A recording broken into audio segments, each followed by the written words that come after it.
called The Big Book of Silly Jokes. This has such classics, Gabriel, as what did 0 say to the number 8? Who said it? Nice belt, that's right. Because it's 0 wearing a belt with... Yeah, all right. Such classics. Gabriel, you're going to take this silly book and you're going to close your eyes and just flip through the pages. Wherever you feel compelled, you will stop on a page. You will look at the very first word at the top left-hand side. You're going to look at the very first word on the page. You will look at the word. You'll remember what it is. And then you'll put the book down. Do these instructions make sense? You may take the book and you may flip through the pages. Wherever you like, just stop. And look at the very first word at the top of the page. Do you have that page, that word? Don't tell us what it is. Don't tell us what it is. Do you have it? Close the book. Put the book down. My job is to try to figure out what word he's thinking of. But the secret of secret is that I don't even need the book. Because I already know what word Gabriel is thinking of. Well, it's not that I know what word he's thinking of. I know the steps that I need to take to figure it out. Gabriel, imagine this word in front of you. Big block capital letters. Think of the first letter only. I'm going to try and figure out what that first letter is.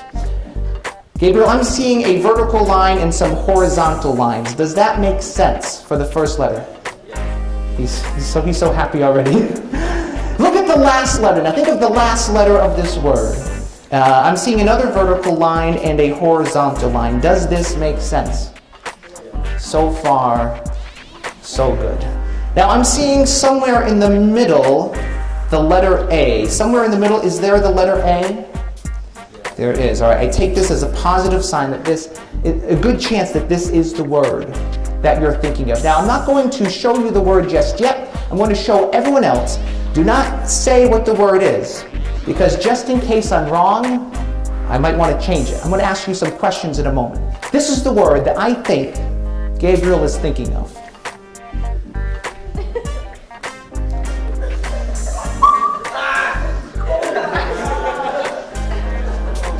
No peeking, no peeking. The first question did you say? It's just from their reaction. I'm a little worried. Don't be worried, don't be worried. This is going to be fine. Gabriel, the first question. If this is the word that I think you're thinking of, it's a verb, it's an action word. Is this an action? Yes. It is, all right. Is this something that you do? Okay. Is it something you enjoy doing?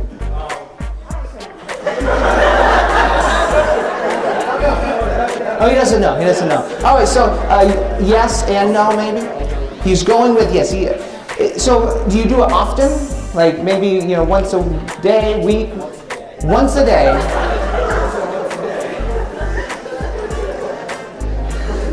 Is this something you do alone or with people? It depends. It depends.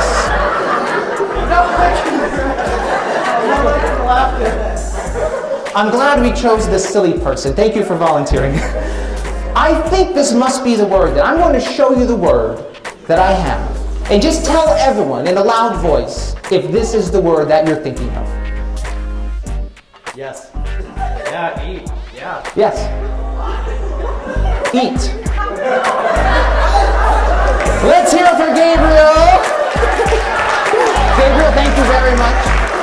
You're a very, I appreciate that. Thank you so much. You see, Gabriel thought that he was answering questions about the word eat. Everyone else thought that he was answering questions about a different word. We can compare notes later. Now this demonstration highlights the first step in the process of engaging your magic. And the magic word here is perspective. You see, we're all coming from different places, and yet we're all gathered here for the same purpose. And yet, even though we're all coming from different places, and even though we're all in the same room, we're experiencing something different. We can't help it. It's because of all the different perspectives from which we are interpreting the events around us. If you wanted to change the experience that you're having, you have two options. The first one is you could leave the room. That would certainly change your perspective, but that's not always possible. Sometimes things happen and you can't leave the situation. So in cases where you can't leave the situation, you have another option, which is to change your perspective. My favorite comedian, Stephen Wright. If you don't know who he is, look him up. He's a silly man, just like Gabriel. But he once said that sometimes, even when you lose, you actually win. Kind of like playing a game of musical electric chairs. It's a game you don't want to win. So by working to find the right perspective on things, you'll be able to see if what you've been after is really in your best interest. You'll be able to see if the game that you've been playing is really a game of musical electric chairs. The writer Napoleon Hill puts it another way, when he says that sometimes the worst thing that can happen to you can be the best thing, so long as you don't let it get the best of you. The worst thing could be the best thing for you if you don't let it get the best of you. Now, this positive mental attitude approach is much easier said than done. I know this from personal experience. I'm sure many of you, if not all of you, have your own examples of this in practice in your own life. But I also know from personal experience that if you work on this every day and you follow through with it, it's going to reveal a whole other world to you. It'll reveal hidden meanings to the events around you. Back in the summer of 2007, I was working at a restaurant in East Windsor, Connecticut. I was the house magician. My job was to go around table to table performing close-up magic tricks for people, distracting them from the fact that their food hadn't arrived yet. So on one night, it was July or August of that year, I was in the dining room and I heard a commotion on the other side of the room, and I turned around and it was an elderly couple, 80, 85 or so, and the woman was choking on her food. And she was able to quickly cough it up and she was fine, but she was visibly distraught. So I finished up at the table I was at and I went over to her table to distract her. I didn't perform any magic for her, but she shared with me her story. And she said that just a few weeks earlier, she was sitting in the same restaurant, sitting at the same table, and on that day, she also choked on her food. And I stopped her there, and I said, if you want to eat here, you might want to sit at a different table to avoid choking on the food. She didn't think that was funny either.